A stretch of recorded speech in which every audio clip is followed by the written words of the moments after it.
Hey there again. Welcome to week 4 of the 5 Gifts of the Spine. This is Dr. Matthew Mancuso, and welcome to the week on behavior.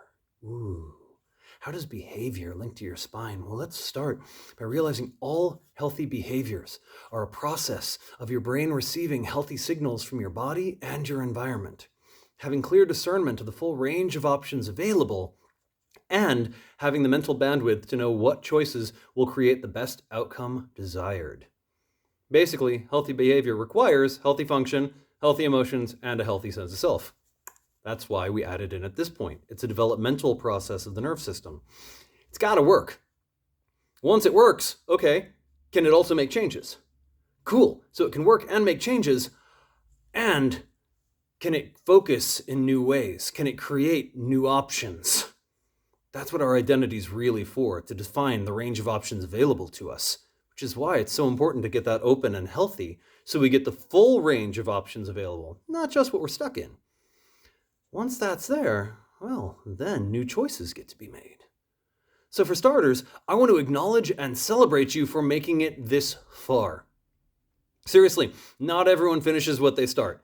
In fact, most don't get past the halfway point, and since this is 4 out of 5, congratulations, you are officially past the halfway point. Yay! Seriously, that's actually awesome.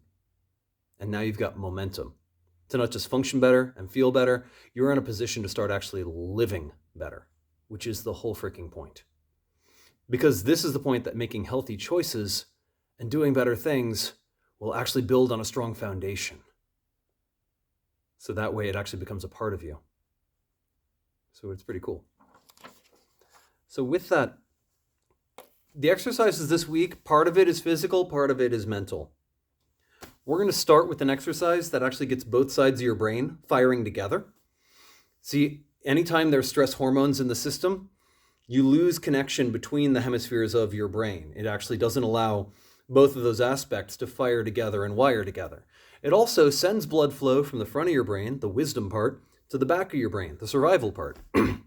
So, we're going to add a simple something to get both of those sides firing together again. It's super easy, and it's one of those exercises that's going to be on your hands and knees. It's a little different. So if you can't quite get in that posture easily, get creative. I've seen people do this one sitting in a wheelchair and just making the best of what you can do. The key is when you make the best of what you can do, it naturally starts turning this part of your brain on again. So long as you're literally making the best of what you can do. So, the rule of thumb, it's a modified cross crawl exercise. You may be familiar with some of these. The cross crawl is where you are, hands and knees, yay! And you're going to take your right arm and your left leg and stick them out like this. Now the modification is, once you got them stuck out, you're going to wag your wrist and ankle for a moment. Those distal joints send more signals up here to your brain. It's a thing. Cool. Put that back. Take your left arm and your right leg. Good. Wag your wrist and your ankle. Yay. That's it. You got the mechanics. Now we're going to add breath to it. Yep, because there's always breath. If you ain't breathing, you are dead. So, breathe in, stretch long, wag your wrist and ankle, breathe out. Breathe in, stretch out long, the other wrist and ankle, wag them out, bring it down. Breathe in and out, in and out, in and out. If you're doing this on your own, looking at the wall in front of you, not the floor beneath you. It'll keep the curve in the neck. You'll get a better result.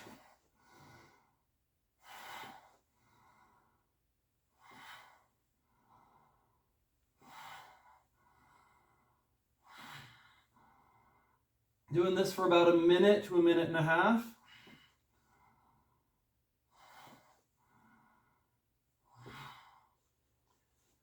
And if you're one of those who, for whatever reason, has lost function of different parts of your body and do require a wheelchair, this one can be done. If it's just hemiplegia, you can use it with each individual arm. Do that, while also, here's the key, the mind is still important. Focusing down with your mind the opposite leg as you do that. And you bring the arm back in, reaching out through the opposite arm, and bringing your attention still, like you're mentally stretching through that other leg. The mind focusing into the body, regardless as to whether or not the body can respond, creates a better response in the brain. Now, if your body can move, do it. You need that to get the biggest possible outcome. However, when you're just doing your very best and those parts ain't working, get the mind going for it anyway. It literally will make a positive impact. So, that's the cross crawl to get both sides of your brain beginning to fire together again and wiring together. It also has a cool side effect of being a nice stabilizer for your lower back. Cool. I like having things that have positive side effects. You know, like we do this one, it helps the brain, and neat side effect, my low back is more stable. Cool. The next piece, before we add any more physical, is to really get mental. Now I know we have this idea, I gotta get out of my head. Yeah, sometimes you do. That's why for all the previous things, we didn't use a whole lot of thought. It was mostly just physical. At this stage of the game, we gotta, as my old chiropractic mentor, Reggie Gold, used to say, think, damn it, think! It's just thinking differently than we always think. See, if you're gonna make a change in behavior, if you're actually gonna do something differently, sometimes, yeah, the old Nike method really works. Just do it. However, if you want to go a little farther, you want to make it something that lasts. You need a why. See, the stronger our why, the stronger our motivation, the more we will find the energy to make it happen. And so if you dare, some people are just going to mentally think about this, but if you dare, pull out some paper or open a document. You'll actually get more impact in the brain if you handwrite this. Fun fact. However, do whatever it takes with what you have available. And start writing down what really matters to you. No, this is going to be huge for your health. Go for it. What really matters to you? Write down what changes you've been meaning to make or a goal you've been meaning to achieve that you haven't yet. For our purposes, it's going to be in one of four categories. One is it something that involves your health or your body? Is there a goal or an outcome that you've been meaning to achieve in your health and your body forever and you just haven't gotten to yet, but it matters to you? Write it down. Is it in one of the other domains? Is it something involving your relationship or how you show up in relationship with others? That's what really matters to you. See, how we show up in relationship has a big impact on our health too. These things are all connected. Is that what really matters to you? Is it instead in the third domain? It involves your career, your business, how you relate to your finances. Is that what really drives you? We all get challenges in those areas have a big impact on our health. What's the main thing? What's the why? Or is it in the fourth domain? Is it something about your ability to make an impact on your family, your friends, or the world? Is it about your ability to make an impact and have a life of meaning? Is that what really matters to you? See, there's some choices we won't make just for ourselves. But if we realize how our health impacts our relationships, our business, our ability to make an impact on others constructively, then we finally find enough energy to do it. Have enough why, the behavior becomes easier. Now, stretch yourself a little more if you're still in writing mode, and write down, why does that thing matter to you? What will achieving that goal allow you to do, to be, to feel? What will achieving that impact, that relationship, that career, what will that change allow you to be, to feel, to live? What will be better? What actually matters because of that? What will achieving that allow others to do, to be, to feel? How will others feel because you achieved that outcome? See, when you're healthier, you can do more, you can feel more, you can become more, and so can those who are touched by you. When I went through my decades of sick, my 0 through 20 years, my mom was profoundly impacted by what was happening with my health. And as I got healthier, as my world got better because of that, as I was able to go from hospitalized and basically not functionless into being able to make a positive impact on the lives of others, It allowed my mother to feel so much more relaxed, to feel so much more confident about what was going to happen in the world. And it also forced her to start looking at herself, which is great. So, what is the impact that you making this shift in your health, in your relationships, in your business, in your family, or your impact? What will that give to others? And the most important piece, what's the cost of not achieving this goal? See, if we don't have any skin in the game, we ain't gonna do it. Oh, it could be all pie in the sky, but let's be honest. The human nerve system is more motivated by moving away from pain than moving towards pleasure. Do I wish it was different? Hell yes! Is this the nature of the beast? Hell yes. So get real clear. What will you lose if you don't achieve this outcome? What is the cost? What is the cost to others if you do not achieve this outcome? Like with my mom, if I had not made the changes regarding my physical and my mental health, it would have had a massive impact. If it had gone to the way it was going, it would have destroyed her. That was not acceptable. So, what's the cost that makes it worthwhile? I'll be honest with you, if you look at the thing that you think you want and there's no actual cost to you not getting it, it's not something you really want. It's a nice idea, but you won't go for it. You won't actually make the change. And that's part of why most people don't make easy behavioral changes. Part of it is because their spine and nerve system are hijacking their brain. That's why we went through the stuff from the previous weeks. But now it's getting in really where the rubber meets the road. Is your why something that actually matters to you now? It might have mattered to an earlier version of you when you were like sick and depressed and anxious and all that stuff. When you were in that phase of your life, that might have seemed like the most important goal to finally reach this one thing. But as you become more healthy, as you become more whole, what once seemed to matter might not anymore. What goal matters for you now, as who you are now? This is why it's useful to think now.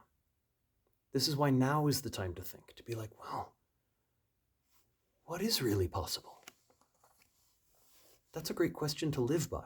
What is really possible? What really matters to me? And not from the nihilistic existentialist, like, what really matters? I mean from the actually cognitively interested, like, wow, what really does matter to me? Who do I want to be when I grow up? What am I willing to do, whatever it takes, to become that person? See, from being in this question, there's a physical application. There's a third physical exercise now we can add to this that actually helps to mobilize that part of the brain, the part that goes, I may not know now, but I will find the answer.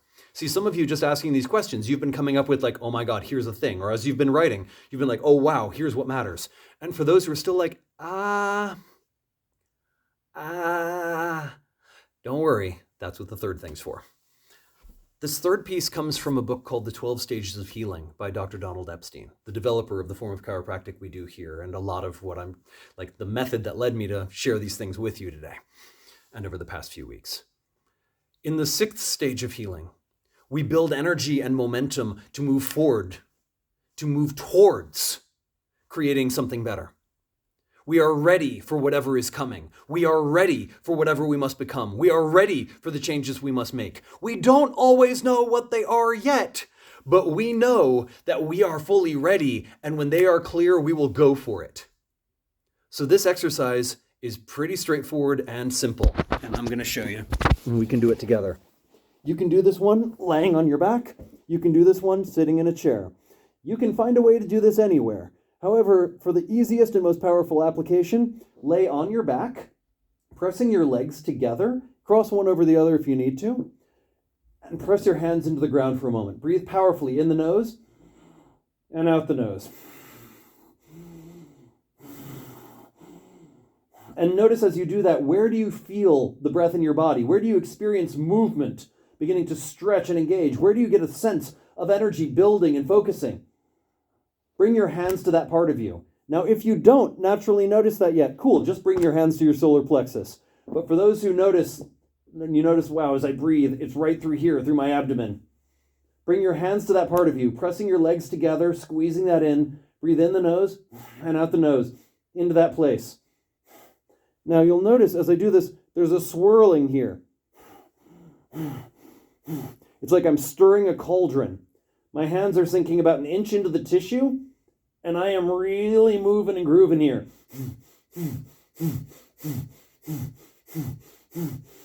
Focusing my movement right under my hands as I breathe. Focusing my energy right under my hands as I breathe. And focusing my mind on that thing that really matters to me. Building for about a minute. Swirling and churning right there. Like you're winding up a spring. Winding it up to be ready to fly.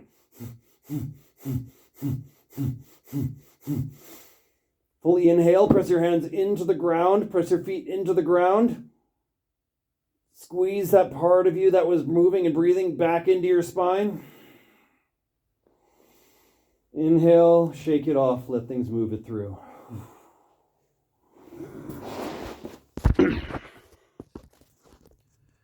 That simple, focused exercise, taking breath, movement, swirling like this, and energy, which is focused attention, synchronizing that with the thing that matters to you, is really taking your mind and your body and putting them together, saying, we will find a way.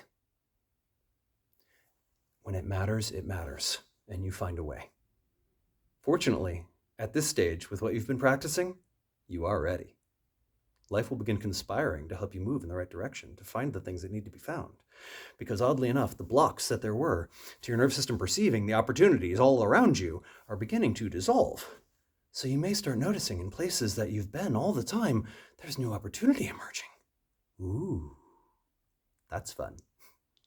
So with that, play with this for the week. Practice it. Most important part to practice is the habit of putting what really matters to you in the forefront. Otherwise, life will always put circumstances and crisis and just the basic checklist, the boxes of the day-to-day in front of you. Dare to put the highest part of your brain in front of you, the part that goes, and this is what I'm living for. This is what matters to me now. Because then you're living from purpose. And when you're living from purpose, you have a different body available to you. You have more energy available. When you're living from purpose, you have more emotion available to actually feel the joy and the grit and the energy required. When you're living from purpose, you become the version of you that you've always wanted to be.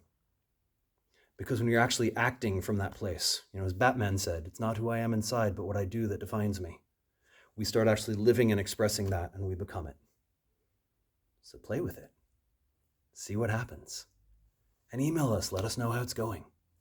I look forward to hearing from you and seeing you next week.